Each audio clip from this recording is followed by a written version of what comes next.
SpeedLaughs, comedy podcast for people with short attention spans who don't know how to,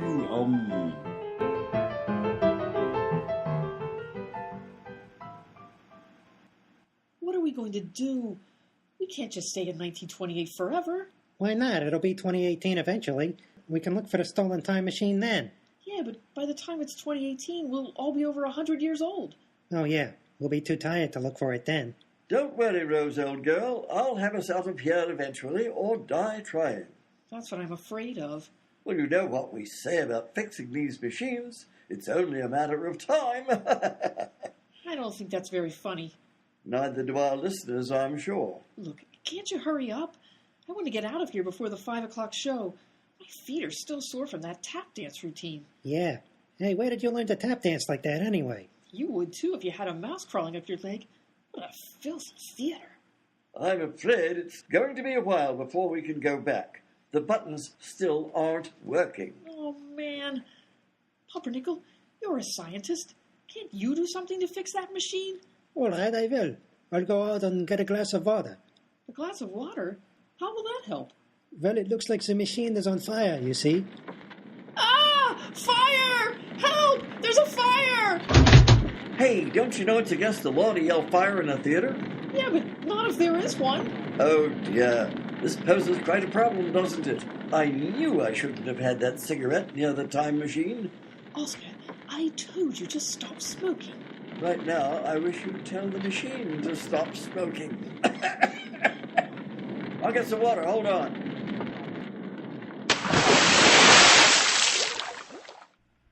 There you go. It's out now. Is everything okay? I think so. Swell, that was a close one. Who is it? It's me, Alfredo the Great. Not so great, you mean. Come in, Alfredo. Hey, listen, what's the idea steal all of the water from my act? Now I know can I do the high dive off of the board. I forgot about that. Who's this guy? Oh, pardon me. This is Alfredo. The Great. The Great. The biggest high diver in vaudeville. I'll introduce you. Alfredo. The Great. The Great. This is Rose Moroni and her troupe. Moroni? Hey, are you Italian? No, only my mother and father were Italian. Hey, Danny, what's the idea of having two Italian acts on the bill? You giving me too much competition. There's only room for one Italian act in this theater, and that's Alfredo. The Great. The Great. First you steal all my water, now you got another Italian. Next thing I know, you're going to steal my elephants. Elephants? I didn't see anything in your contract about elephants. Sure, I gotta have elephants. Make the act big. Where the hell are we going to get elephants 20 minutes before the next show? That's very simple. You call up at the Central Park Zoo. They got plenty elephants. You crazy foreigners. I don't know anything about getting elephants for your act. You've got some screwy ideas about how I run this. All right, never mind the elephants.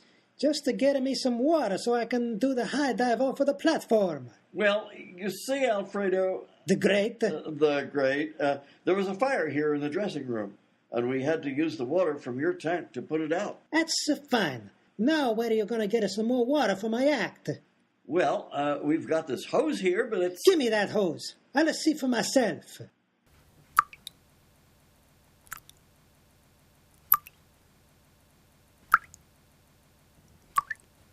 That's so wonderful. How am I going to dive 150 feet into 3 little drops of water? What's the matter with you, Danny? All the time you make trouble for me. Wait a minute, I've got it. I'll tell you what we'll do, Alfredo. The Great? The Great. We'll go down to Smoky Joe's and buy about 40 or 50 gallons of gin. Gin? Hey, you crazy. You know I'm no drinker before my act. No, you don't get the idea, Alfredo. The Great? The Great. We're not going to drink the gin. You're going to dive into it. What do you mean? Well, that's never been done before. Ladies and gentlemen, Alfredo the Great will now dive 150 feet into a tank full of gin. It'll be a sensation. Will Alfredo The Great! the Great ever successfully dive into a tank full of gin? Will Danny ever figure out how to include the elephants in the act? Will Rose's feet ever stop hurting after that last tap dance routine? Will Dr. Onimus ever quit smoking? Will the new invention of talking pictures ever kill vaudeville and put Danny out of business? Huh? What was that? Nothing. Will Dr. Onimus ever repair the time machine and return our friends to 2018? Will they ever find Professor Pumpernickel's time machine with his mother's letter inside it? What will the letter say when they find it? Will Nathaniel Kloot succeed in his third attempt to climb Mount Everest? Will this show ever make any sense? Tune into the next episode of SpeedLaughs and find out. That was the 11th episode in the second series of SpeedLaughs, a short podcast for short people with short attention spans, written by Andrew Gilmore and featuring Andrew Gilmore, Dick Lee, Joe McCann, and Martha Michael. We hope you enjoyed it, and if you didn't, who cares?